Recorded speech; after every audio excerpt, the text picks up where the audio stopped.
Welcome to the Family Dynamics Podcast. You have to just be willing to talk about these things, and you have to be willing to put it all on the table. Learn firsthand from the power couple who's built a healthy relationship, from major and minor issues, The good, the bad, the ugly, to triumphs of the family unit. In this day and age, you need somebody by your side. Utilize proven techniques and strategies to help your relationship and family thrive to the next level. you have to compromise. This is the Family Dynamics Podcast with Kevin and Alicia Meeks.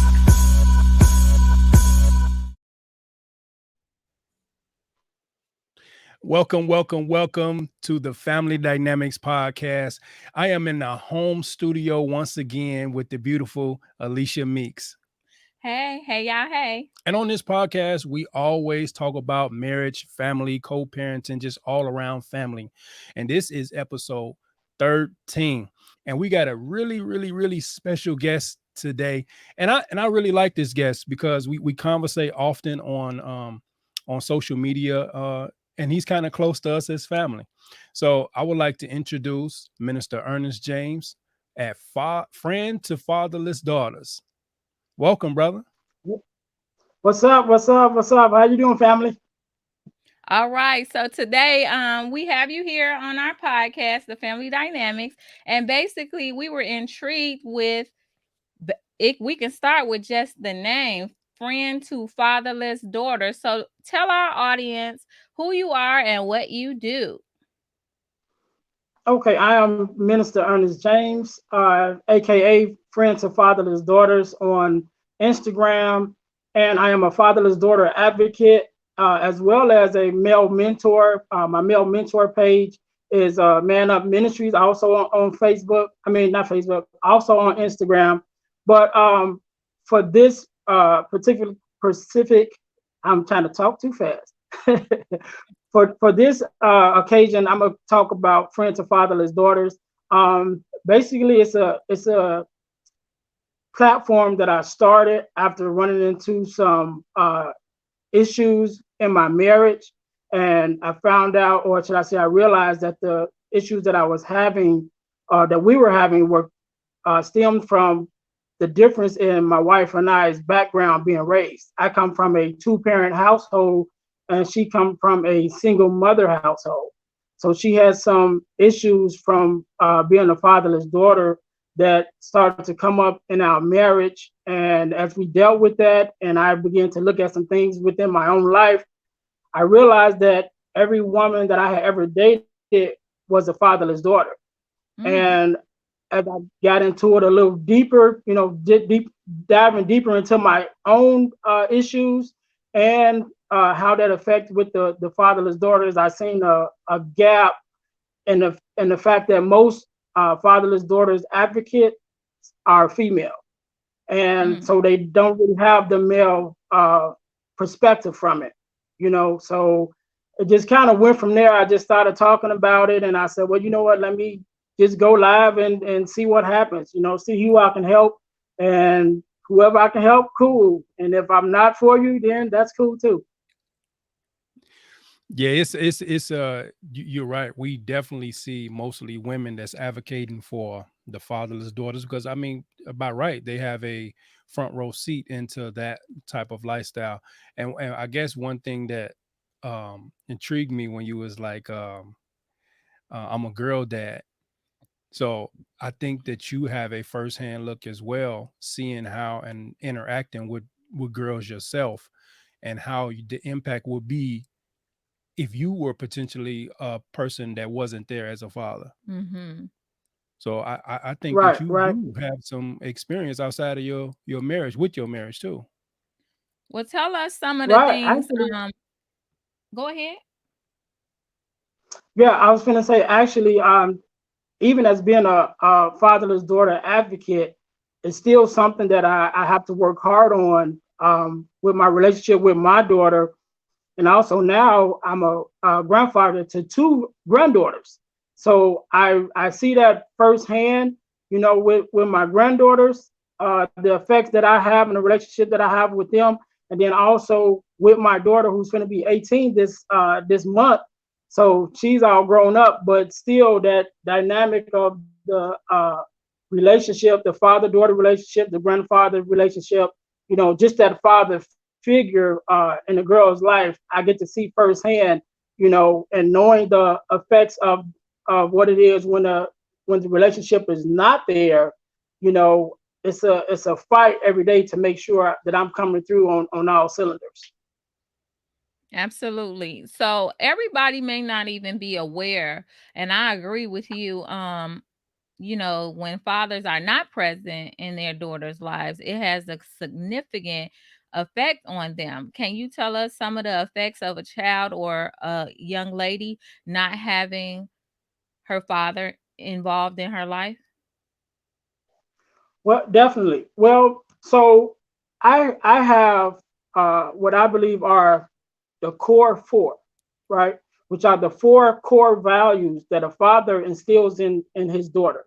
So the first one is guidance, which would be um, direction and support. The second one is love and affection. The third one is affirmation, and the fourth one is protection, right? Mm, So if a daughter doesn't have uh, if the daughter doesn't have the core four, then by default she'll attract what I call the poor four, which is just the mm, opposite. So instead of guidance, you attract a man that's controlling. Instead of love and affection, you attract a man who may be physically abusive. Instead of affirmation, you attract a guy that uses defamation, that's always talking down to you, and putting you down. And the last one, which is protection, instead of protection, you attract a guy who may be physically abusive. So it's those opposites because you don't have the necessarily core that your father should have or father figure should have instilled. So just by default, you're looking for something, but because you have no guide or what you're actually looking for, you will attract these guys that unknowingly to you can tell or can pick up on the fact that you are a fatherless daughter, and sometimes they prey on that. yeah, I agree with that too. Yeah. So have you ever seen, well, in your experience, have you seen um women or young girls who have came out of those situations where they didn't have those core four, but they actually did not attract those poor fours that you seen, where they actually in their mind, like, I'm not, because I didn't have that, that I'm not gonna go down the road of having something that would potentially hurt me. Yeah, yeah, it's definitely possible, and I have seen some, but that instills also that although they may not have had their father in their life, generally they have some kind of father figure, where they're able to recognize those things. And not always. Some of them do on their own develop a successful relationships and a successful balance of what that look like, the dynamic between the relationships between the woman and the man. But a lot of them don't. So if when I talk about being fatherless daughters and having your father in your life, it's not necessarily, it don't have to be your biological father. It just has to be a father figure, whether it's a grandfather, a pastor, Hmm. Hmm. a friend, a big cousin, just somebody to kind of give you that balance from the male Yes. perspective and still give you those core four. It doesn't necessarily have to be your own biological father, just a father figure of some sort. So a lot of fatherless daughters do have that, and they do have someone who nurtures them, usually an uncle and definitely a grandfather who instilled those values in them. So even though they didn't get it from their biological father, they did get it. So they, Yeah. they are able to have a successful, relationship and a successfully balanced, in their emotions. But unfortunately, all fatherless daughters don't have that opportunity. Mhm.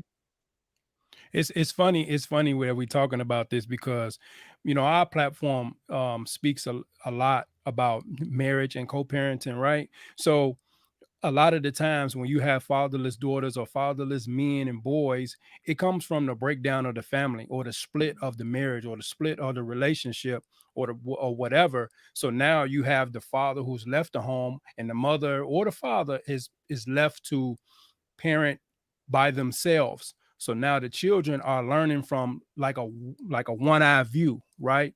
So it's Right. kind of like apropos that we talking about fatherless daughters, because a lot of times I think if you was to hear fatherless daughters, like something extreme happened, but really the statistic is that 50% of households are co-parenting and the father is not home or not present or chooses not to be in the child's life, which in turns is the boy or the female. Hmm. And Yeah, and I then and I'm sorry, I think it's a delay. That's why you don't hear me, and then I don't hear you jump in because I think it's a delay. But go ahead and say what you were going to say. no, I was gonna say that I hear you fine. We just try to talk at the same time, but I yeah, I think it's a understatement, when we talk about it, and it's a whole nother conversation when we talk about the structure of things, the way that it's set up for to make it uh, a benefit, so to say, for the woman if the father is not in the picture, with some of the programs and things like that that is offered to the single mother, to help her sort of get ahead, if there's no man involved. And then if once a man come into the picture, then it's like, okay, well, we're going to take our help away.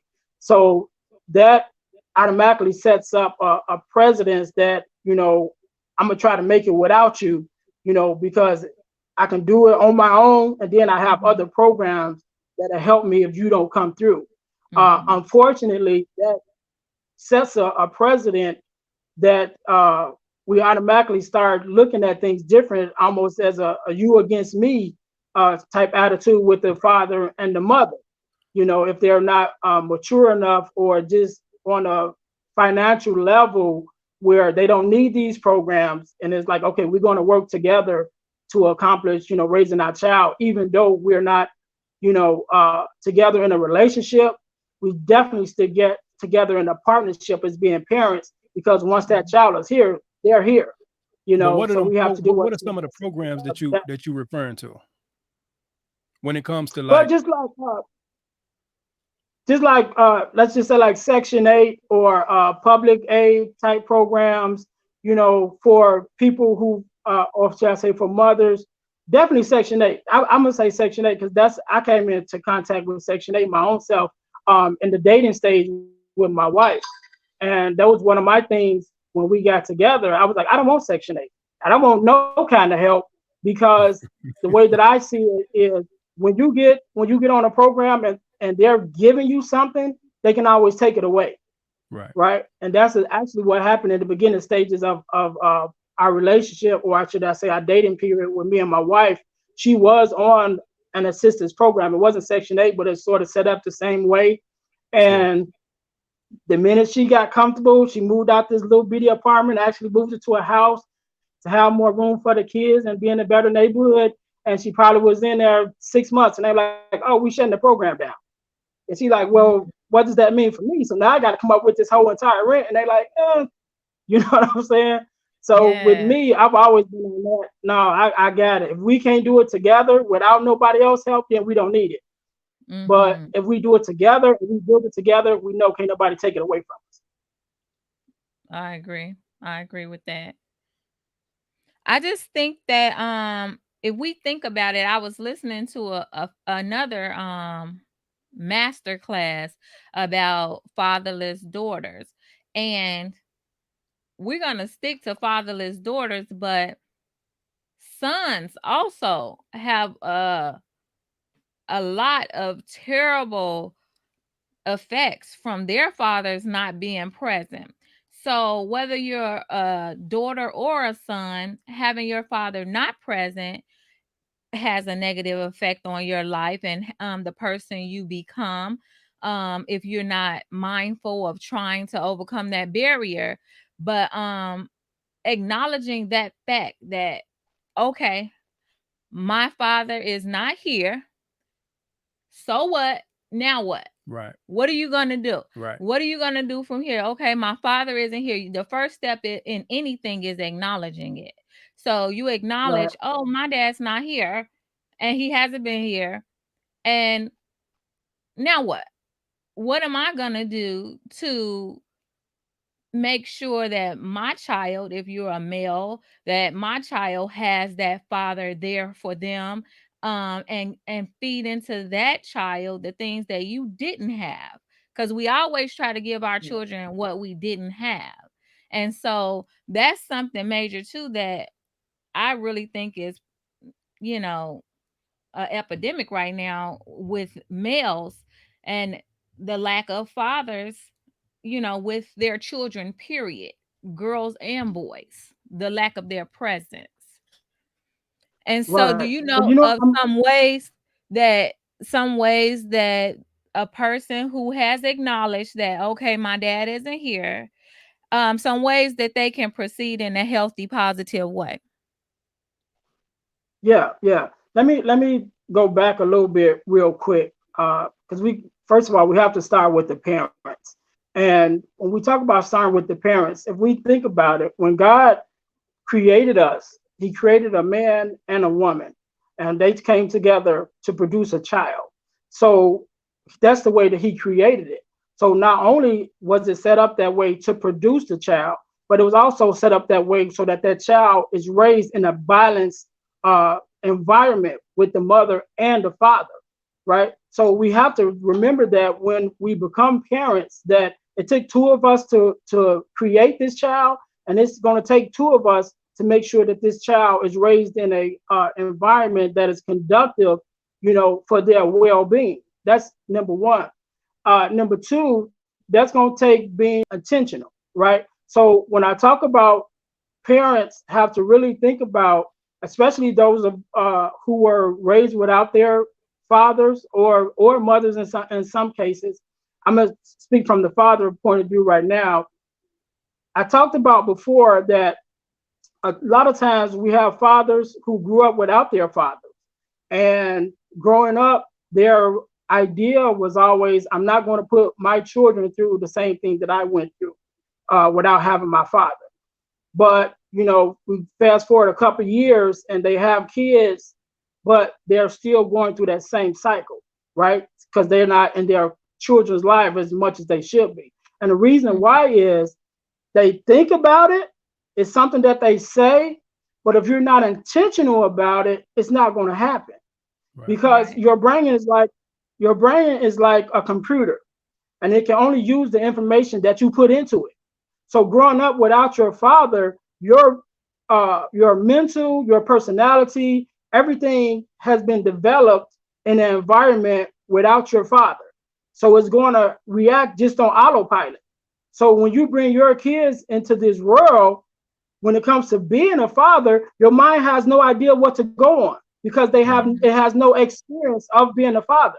So you have to be intentional about, I'm going to step up. I'm going to, get the help that I need. I'm going to look for mentors myself on what it is to be a father, so I can be intentional about, being in my child's life and really acting out those things. So it's something that I'm doing and not just something that I'm saying. Because if we Mhm. don't do that, if you're raised without a father, because you don't have that experience and you don't have that knowledge to go off of, you're going to automatically go into autopilot. And if you're not intentional about being in your kid's life, you'll just stray away automatically, without even thinking about it. And then again, that cycle continues. But if you are a child, whether a daughter or a son, hopefully you do have parents that understand the situation that you're in and they are intentional about it. But if not, then you have to look more or less for a father figure yourself. And when you're looking for a father figure, you want to look for people, number one, or should I say a person, first of all, who's in a position to be a leader, to lead you, right? So that would be a principal, a pastor, an uncle, a grandfather, somebody who's already in that position that it is to lead someone, right? Mhm. Uh, then the second one, you want to look for someone who's willing, because just because somebody's in a position to lead don't mean that they want the job, right? Right. So you Right. want somebody who's in position to do it already, so it's already something that they do naturally, somebody who's willing to do it. And then last one is someone whose character is mirrors what you want to become, right? So you do have some fathers out there who that's their position and they're willing to do it, but they're not the best examples, you know. Mm-hmm. Right. So when you're looking for a father figure, those are the three things that I'll say look for. Look for someone who's already in a position, whether it's a mentor, a pastor, a teacher, a professor, somebody that's already in position to lead you. Number two, somebody who wants to lead, who wants to be in that position. And then number three, someone who has the characteristics that you want to develop so that everything that you're learning from that person is the qualities that you want within yourself. It's funny. It's funny that you were speaking about this because, I grew up and my father wasn't in my home, right? And what happens is in your mind, you say, okay, I'm gonna be different than my father, right? Or I'm gonna be more present because my father wasn't there. But what ends up happening is, like you kind of said, is that you miss a host of elements as a dad, but the only one that you really cared more about is the presence. But the raising, the affirming, the instilling and the teaching you may miss because your the thing that bothered you the most about your father not being there was him not being there. So you're putting your stamp on presence, but there's nothing else that comes along with that. So that's what you were saying, seeking that help, seeking that guidance and seeking information so that it can make you a better father, so that when you are there or when you are trying to be a better parent, like you're not just a one trick pony. Right, right. And that's where it comes to like you said, that being intentional about it. Because if your father wasn't in your life, like you said, generally the first thing that we associate with it is the physical presence of being there. But even when I talk about fatherless daughters has a wide array of what that consists of. And one of those is the father is physically in the house, but he's just Mm-hmm. emotionally not available. And that could be the same thing, with the son. So he could physically be there, but just Yes. not emotionally or attentively there. Maybe he's in the Mm-hmm. home, but he's always working. He's in the home, but he's Right. Mm-hmm. always doing stuff and not, maybe he just leave the whole raising and relationship for the family on the mom and say, you take care of that and I just take care of the household. So physically Mm-hmm. he's there, but the the nurture of his position in the household is not there, even though Mm-hmm. Right. physically he's there. That's Yeah. why we have to be intentional as parents, especially when we've grown up without that dynamic of having a father in the home. That we're intentional about, first of all, us getting the knowledge, so we know what we're talking about and we know what we're doing. Then being able to transfer that same knowledge onto our kids, so that they have a healthy relationship. But what would you think, or what would you feel that a young lady who is has dealt with the absence of a father, being that is friend to fatherless daughters, what would be the first thing that she would need to do to heal from that trauma, I would say, and that abandonment issue that she has built up, and now she's seeking that love and that guidance and that affection out in the streets per se. Like what would she need to do? Well, first of all, I would say it's two things. First of all, I would definitely say start with yourself, right? Start with yourself and start looking at the things within yourself that you may know or feel uh, towards your father not being there. And generally, that'll start with the physical. And again, it's just been intentional, first of all, about looking for the knowledge of what it is that your father's supposed to bring in the home. So that's why when I started my platform, I started with, okay, these are the four core that your father is supposed to give to you as a daughter. Because if you don't know, you don't know. So Right. if you don't know what you're supposed to receive, you don't even know what you're supposed to look at. And Okay. what I found is that a lot of times, daughters, because you don't have the physical form in front of you, you draw in your mind of what a father is supposed to Yeah. be by the things around you, whether Yeah. it's other people's relationship with their fathers, whether it's TV, whether it's movies or songs. You see the image of other people projecting of what a father should be. And so in your mind, you kind of put all those images together and say, okay, this is what it should be.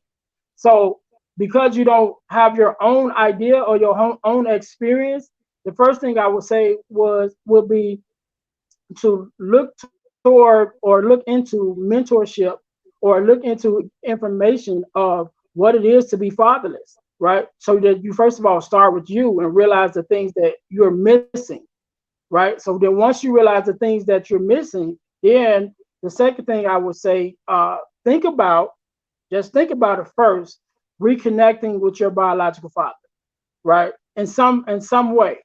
So when we talk about reconnecting, first of all, you got to know why you want to reconnect with. That may be traumatic for a young lady or an adult woman. Like, oh, I don't want to. That may spark me to be, or whatever. Like it's hard to want to go reconcile or want to go seek information from your biological father because you felt like Right. this person didn't want me. Right. Definitely. And that's why I said think about it first. I didn't say act on it first. Think about it first. Because you have to think about it. So even when thinking about it, I have 4 steps when thinking about it, right? Before you even talk to him, this is something you have to deal with yourself. First of all, you have to think about why is it that you want to connect with him in the first place, right? Why Mm-hmm. do you want to connect? Is it for answers within yourself? Like what is it that you want from it? Then you have to think about uh, whatever answer that he gives you for him not being there. If you're looking for an answer, it's never going to be acceptable, right? Mm-hmm. Because he can Right. come up with whatever answer means the mama was fighting, whatever, whatever. And if you're looking for some kind of answer that's going to make you feel better, it don't exist, right? It don't exist. No matter what he's going through in the midst of it, and at the end of the day, that didn't stop him from being a father if he wanted to be there. So don't Right. expect this answer that's gonna make you say, "Oh, okay, it's gonna be great," right?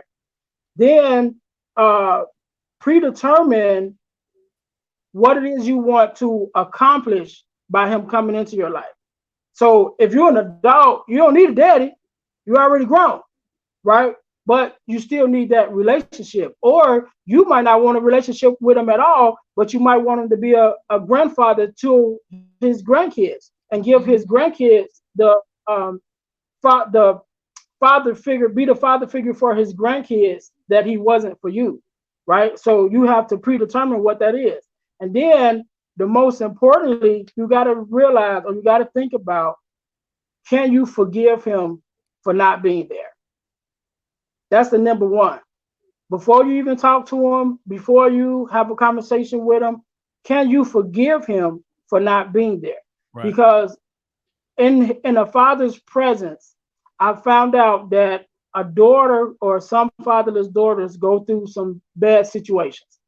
Whether it's from the mother treating them wrong, whether it's from being abused from other people, whether it's from sexually abused, whether it's from someone else taking advantage of them, in the absence of the presence of the father to protect a daughter, a lot of times they go through a whole lot of stuff.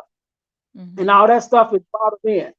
So before you can even think about reconnecting with your biological father, you got to be able to answer yourself honestly and say, can you truly forgive him for not being there to protect you for whatever it was, whatever reasons? Because if you can't, then definitely that's open up a box that you don't want to open, because all it's going to do is give you more unanswered questions and make you more angrier. Right. But if you adjust, or if you think about it within yourself and you say, yeah, I think I can forgive him for not being there, then that's the first step. I say it was something that you said I wanted to just touch on real quick, right? And you was like, as an adult woman, like she don't need a daddy, right? Like a daddy in the sense of the little girl daddy, right? But Right. one thing, and I'm not challenging it. It's just, I'm a father too, and I got a daughter and a son who are adults, right? And at this Mhm. level, or at the level that they are as teenagers, we have different conversations to where she needs me or he needs me at a different level. And it brings me to a conversation that, rest in peace, my mother-in-law, when she before she passed, when she had a conversation with me about her father, right? And at the level she was in her life, she needed a different level of guidance, right? So Right. him not being there for her in her stage of retirement, she needed to think about what I want to do next. I need to be affirmed in this area. But he wasn't there.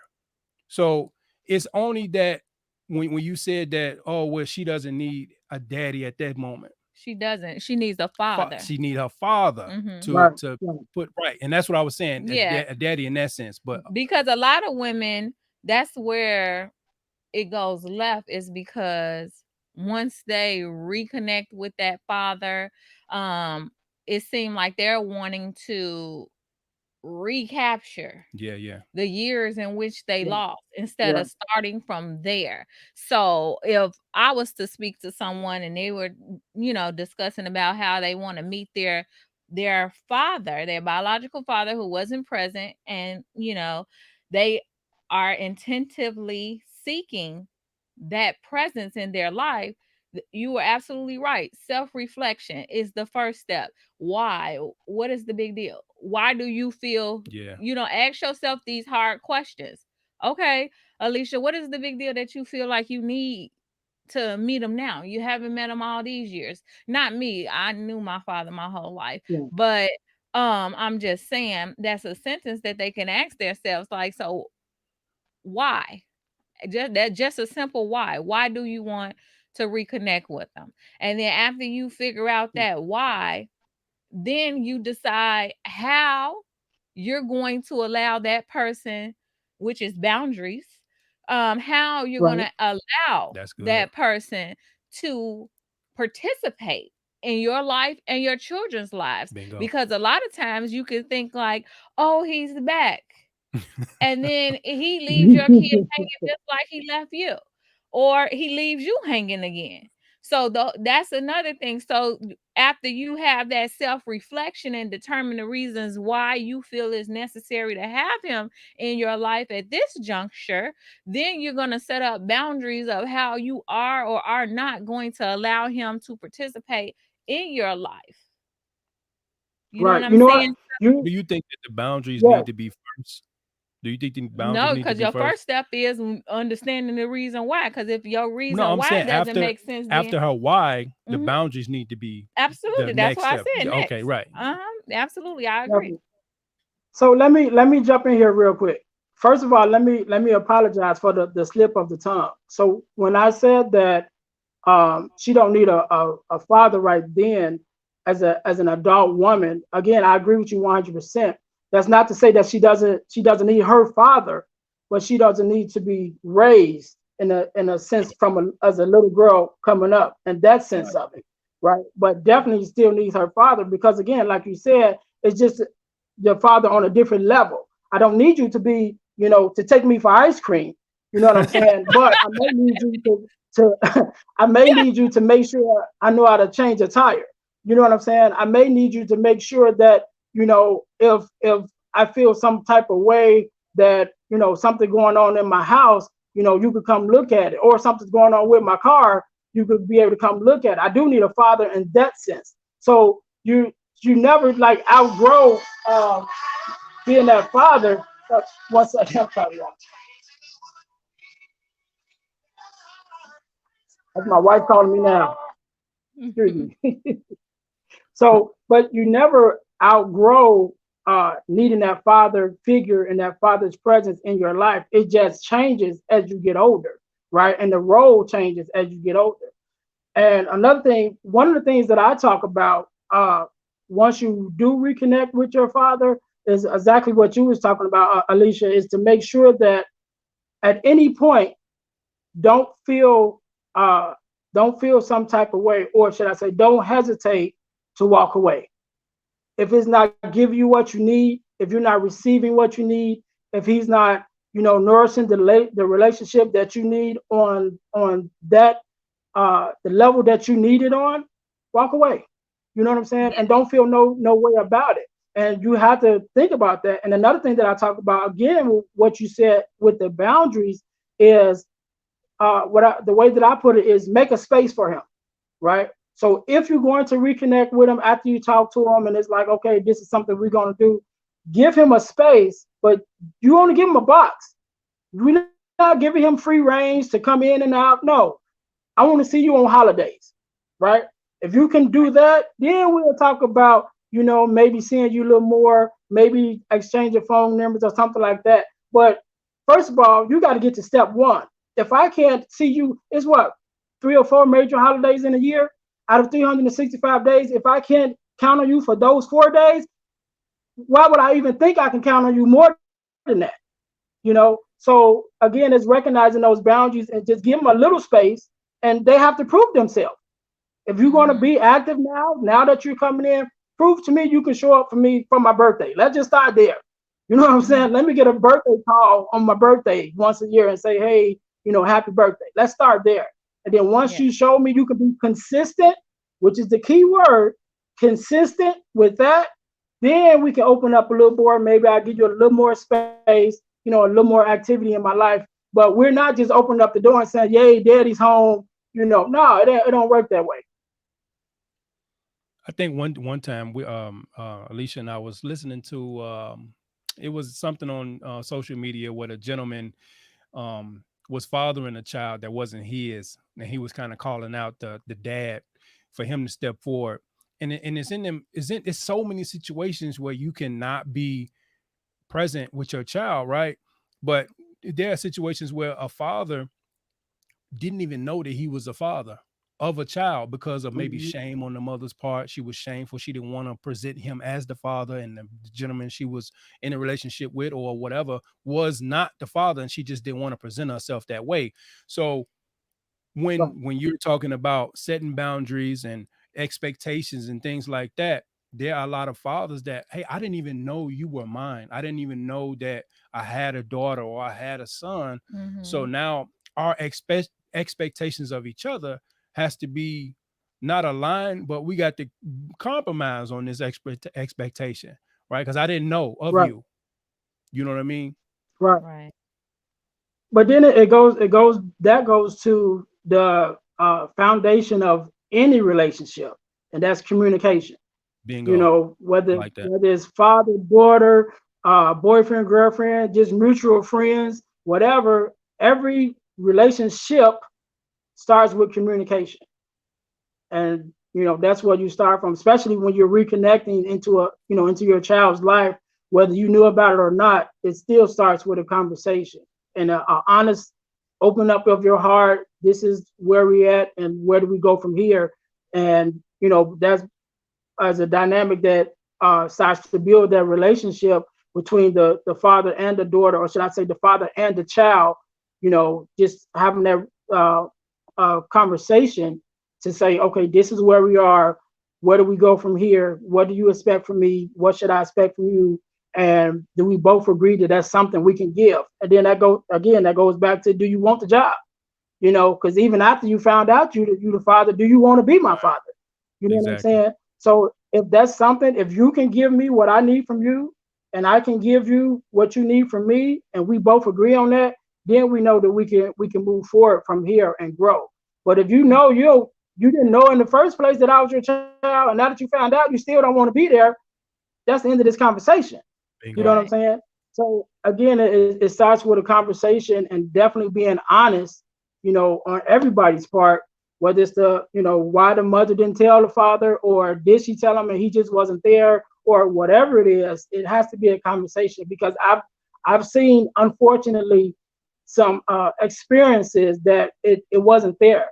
I've seen a mother tell a daughter who had contact with her father, definitely not as much as she wanted to. And for what reason, I still don't know the reason why the mother told the young girl, who she's like 18 now. I still don't know why she told her this, but for whatever reason, she told her, "Well, I don't know why you're trying to get close to your daddy when I got pregnant with you. He told me to have an abortion." Right? I have no idea That's why she would toxic tell her right daughter there. that. Yeah, that's Yeah, I toxic like I right said, there. I have no idea why she told her that, but uh, the daughter called the father crying, saying you didn't want me, whatever, and the father had to explain. First of all, we both were young, and that was a Right. conversation that we both had. You know what I'm saying? Because we both wasn't ready, so it wasn't like it was just him saying that he didn't want it. You know what I mean? But again, we had to have those honest conversations, and again, even with like you said, Alicia, if you just toxic, man, look, you gotta get over yourself for the benefit of your child. Whatever Yeah, happened, again, a bad boyfriend, a bad husband does not automatically make you a bad father, right? So just because y'all relationship didn't work out, too bad. He's still a father, so allow him to be who he's supposed to be in his child's life. absolutely. I agree 1,000% with that because in that particular situation, that child has, a lot of times when these situations arise, they don't want to hear the truth. And the truth Mm, is, I probably did want your mother to have an abortion. Yeah. It wasn't with you because I Right. didn't even know right, you. We Say didn't that even again. know who you were. right. You I weren't even here wanted yet. I didn't want to be a parent at that time, and it's okay. I was young.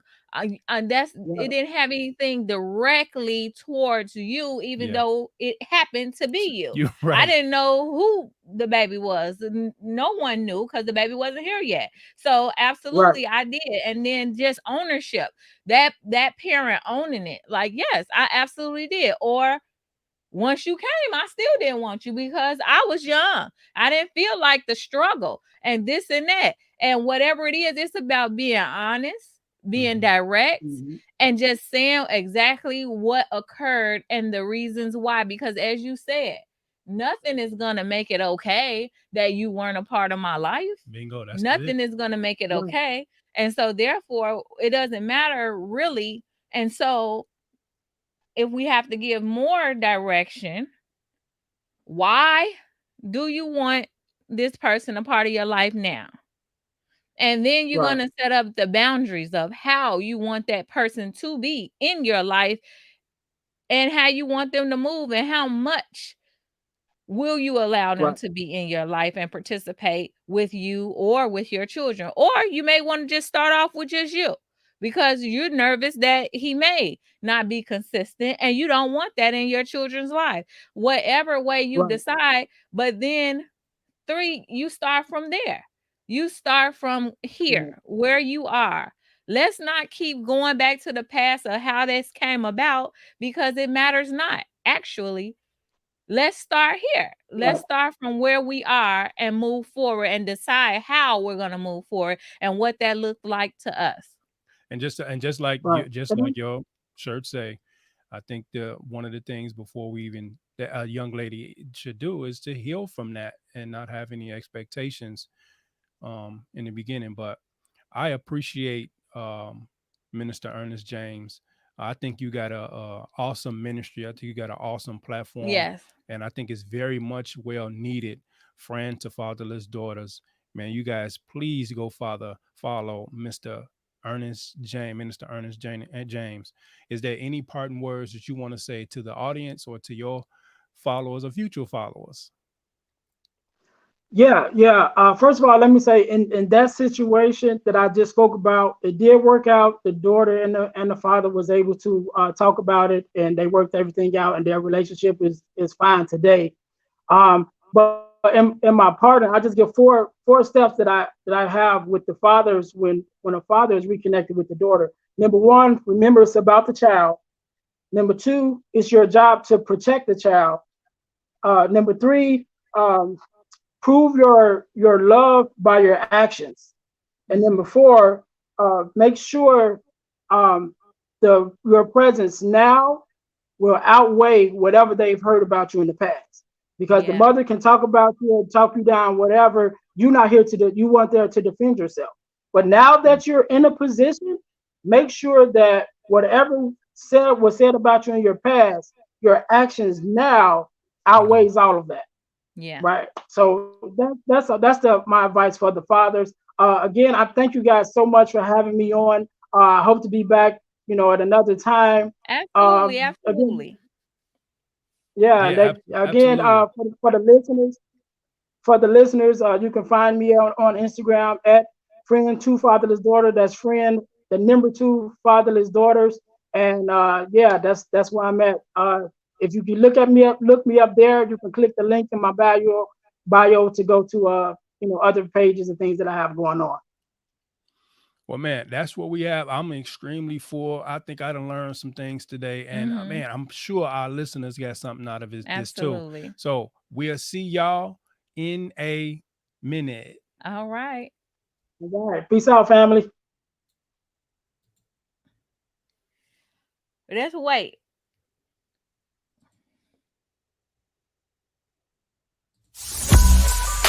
Thank you for listening to another episode of the Family Dynamics Podcast with Kevin and Alicia Meeks. Thank you, guys. Please like, subscribe, and comment. And don't forget to follow us on social media at The Family Dynamics. We'll see y'all in a minute.